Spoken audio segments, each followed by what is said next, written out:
तो अब हम बात करेंगे कंप्यूटर के मेमोरी के टाइप्स की। ठीक है, जैसे हमने कंप्यूटर में देखा कि कंप्यूटर में तीन प्रकार की मुख्य मेमोरियां होती हैं। एक होता है कैश मेमोरी, एक होता है कैश मेमोरी, दूसरे को हम लोग प्राइमरी या मेन मेमोरी कहते हैं, प्राइमरी या मेन मेमोरी कहते हैं, और तीसरा जो होता है वो सेकेंडरी मेमोरी होती है। ठीक है, सेकेंडरी मेमोरी होती है। तो अभी कैश मेमोरी के बारे में हम जानेंगे, लेकिन उससे पहले हम प्राइमरी मेमोरी जो कि कंप्यूटर की खुद की मेमोरी होती है इसके बारे में जान लेते हैं। तो इसमें मुख्य रूप से दो चीजें आती हैं, एक रैम और दूसरा जो आता है वो आता है ROM. A RAM constitute the internal memory, RAM जो है इंटरनल मेमोरी के तौर पर जाना जाता है।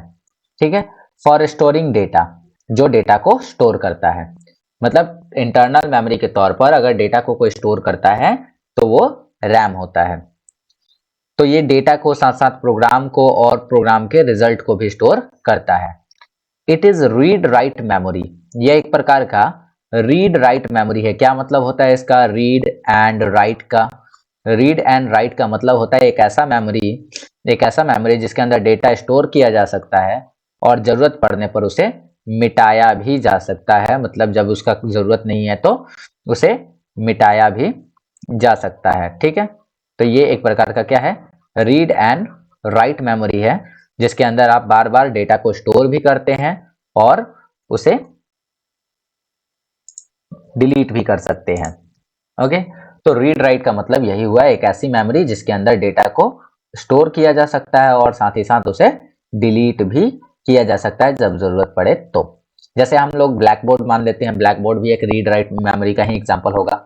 It is called random access memory, और इसी को रैंडम एक्सेस मेमोरी कहते हैं। रैम का फुल फॉर्म जो होता है वो होता है रैंडम एक्सेस मेमोरी। ओके, इस मेमोरी को कंप्यूटर की अस्थायी मेमोरी भी कहते हैं। कंप्यूटर की अस्थायी यानी कि टेम्पररी मेमोरी है, इसमें कोई भी डेटा स्टोर नहीं रहता है। ठीक है, जब तक कंप्यूटर ऑन रहता है तब तक रैम में डेटा या प्रोग्राम अस्थायी रूप से स्टोर रहते हैं और कंप्यूटर प्रोसेसर आवश्यक डेटा प्राप्त करने के लिए इससे डेटा उपयोग करता है। लेकिन जैसे ही आप कंप्यूटर शट डाउन करते हैं वैसे ही सारा डेटा डिलीट हो जाता है, और इसी वजह से रैम को जो है वोलाटाइल भी कहते हैं। तो बस कहने का मतलब यह है कि जब तक हमारे कंप्यूटर को पावर मिल रहा है या जब तक हम किसी प्रोग्राम के ऊपर काम कर रहे हैं तब तक तो तब तक तो रैम के अंदर डेटा स्टोर है। लेकिन जैसे ही कंप्यूटर का पावर प्लग ऑफ होगा, जैसे ही कंप्यूटर ऑफ होता है, उसी समय जो रैम के अंदर स्टोर डेटा है वो सब का सब लॉस हो जाता है, अपने आप इरेज हो जाता है। ठीक है, इरेज हो जाता है। तो आपने कभी देखा होगा कि जब तक आप किसी प्रोग्राम पे काम कर रहे हो, मान लो कि आपने कोई प्रोग्राम खोला है, लाइक नोटपैड खोला है और उसके अंदर कुछ टाइपिंग का काम कर रहे हैं, अचानक से लाइट कटती है और आपका सिस्टम बंद हो जाता है, तो जब आप दोबारा से सिस्टम को ऑन करते हैं तो जो भी टाइपिंग या जो भी डेटा आपने रेडी किया था, जो भी चीजें आपने बनाई थी, वो सब चीजें डिलीट हो गई होती हैं। क्योंकि जब तक हम डेटा को सेव नहीं करते हैं, जब तक हम किसी भी डेटा को सेव नहीं करते हैं, तब तक वो अस्थायी रूप से रैम के अंदर स्टोर रहता है। ठीक है, अस्थायी रूप से रैम के अंदर स्टोर रहता है। और चूंकि रैम एक वोलाटाइल मेमोरी है, वोलाटाइल मतलब होता है भूल जाने वाला, तो जो डेटा को लॉस कर देगा। तो रैम के अंदर जब तक डेटा रहेगा तब तक उसके लॉस होने के चांसेस रहते हैं। इसी वजह से हमें हर 5 मिनट पर जो है सेव का बटन दबाते रहना चाहिए, या जब भी हमारा प्रोसेस पूरा हुआ हमें सेव का बटन दबाते रहना चाहिए। ठीक है, तो चलिए, तो समझ में आ गई बात कि जब तक हम किसी चीज को सेव नहीं करते हैं तब तक वो अस्थायी रूप से रैम के अंदर ही स्टोर रहती है डेटा, और जैसे ही कंप्यूटर को बंद करेंगे वो सारा डेटा लॉस हो जाता है। रैम भी दो प्रकार के होते हैं, कौन कौन से? एक होता है एस रैम और दूसरा होता है डी रैम। एस रैम का मतलब होता है स्टैटिक रैम, स्टैटिक मतलब स्थिर, और डी का मतलब होता है डायनामिक। ठीक है, डायनामिक मतलब जो हमेशा चेंज होता रहे। तो स्टैटिक रैम और डायनामिक रैम, ये रैम के दो टाइप होते हैं। ओके, अब इसके बाद अगर हम बात करें स्टैटिक रैम की, तो क्या होता है स्टैटिक रैम? चलिए इस पे डिस्कस करते हैं। SRAM chip use a matrix of 6 transistor. SRAM के अंदर क्या होता है, एक 6 ट्रांजिस्टर का एक चिप बना होता है। ट्रांजिस्टर मतलब इसके अंदर लगे हुए सॉकेट्स होते हैं, तो 6 ऐसे सॉकेट्स का एक चिप होता है, ठीक है, matrix of, and no capacitor, और इसके अंदर कोई कैपेसिटर नहीं होता है। Transistor do not required power to prevent leakage. Transistor को पावर की जरूरत नहीं होती है लीकेज को रोकने के लिए। So SRAM need not have to be refresh on a regular basis, और इसी वजह से SRAM को बार बार रिफ्रेश नहीं करना पड़ता है। जो हम लोग कंप्यूटर को बार बार रिफ्रेश करते हैं ना, तो अगर आपके कंप्यूटर में SRAM लगा हुआ है, देन आपको कंप्यूटर को बार बार रिफ्रेश करने की जरूरत नहीं होती है, ये ऑटोमेटिकली रिफ्रेश होते रहता है।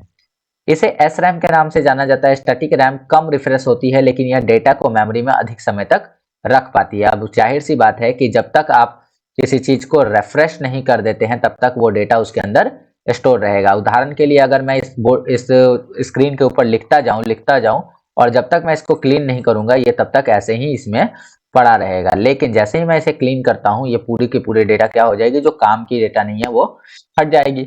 सेम इसी प्रकार से जब तक हम इसको रिफ्रेश नहीं कर लेते हैं, इसमें डेटा स्टोर रहती है। यह डेटा को तब तक स्टोर रखती है जब तक सिस्टम को करंट मिलता रहता है, ठीक है, या फिर रिफ्रेश नहीं हो जाता है। और अगर बात करें हम डायनामिक रैम की, तो dynamic RAM unlike SRAM must be continuously replace in order for it to maintain the data. देखिए SRAM की तुलना में DRAM जो है वो कंटिन्यूअसली रिफ्रेश होती रहती है। कंटिन्यूअसली रिफ्रेश होने का मतलब क्या हुआ कि ये हर कुछ समय अंतराल के बाद, हर 1 मिनट या 2 मिनट के बाद ऑटोमेटिकली रिफ्रेश होते रहती है। और रिफ्रेश होने का कारण क्या है, रिफ्रेश होने का कारण है टू मेंटेन द डेटा, ताकि डेटा जो है वो मेंटेन रहे। अगर कोई डेटा बिना मतलब का है तो वो हट जाए, जो काम का है वो रह जाए। इसे DRAM नाम से भी जाना जाता है। DRAM में डेटा मेमोरी सेल में स्टोर होता है, और प्रत्येक मेमोरी सेल में एक ट्रांजिस्टर और एक कैपेसिटर होता है। अगर हम बात करें कि DRAM, तो DRAM के अंदर डेटा कहाँ स्टोर होता है, अगर ये मेमोरी है तो इसमें बने छोटे छोटे सेल्स के अंदर डेटा स्टोर होता है, और प्रत्येक सेल में एक ट्रांजिस्टर और एक कैपेसिटर लगा होता है, ठीक है, रिफ्रेश लगा रहता है, जिसमें थोड़ा थोड़ा डेटा स्टोर किया जाता है। लेकिन लगभग 4 मिली सेकेंड बाद मेमोरी सेल नियंत्रक मेमोरी को रिफ्रेश करते रहते हैं, और हर 4 मिली सेकेंड के बाद ये मेमोरी जो है ऑटोमेटिक रिफ्रेश होती रहती है, और जो काम का डेटा है उसे छोड़कर जो फालतू का डेटा है उसे इरेज कर दिया जाता है ऑटोमेटिकली रैम के द्वारा, ठीक है। रिफ्रेश करने का अर्थ है कि वह डेटा को रीराइट करते हैं, इसलिए DRAM काफी धीमी होती है, लेकिन यह अन्य मेमोरी के मुकाबले कम बिजली खाती है और लंबे समय तक खराब नहीं होती है। तो ये एक बेसिक सा डिफरेंस है आपके SRAM, स्टैटिक रैम के अंदर और डायनामिक रैम के अंदर। ओके, होप कि आपको ये चीजें समझ में आ गई होंगी। चलिए आगे बढ़ते हैं।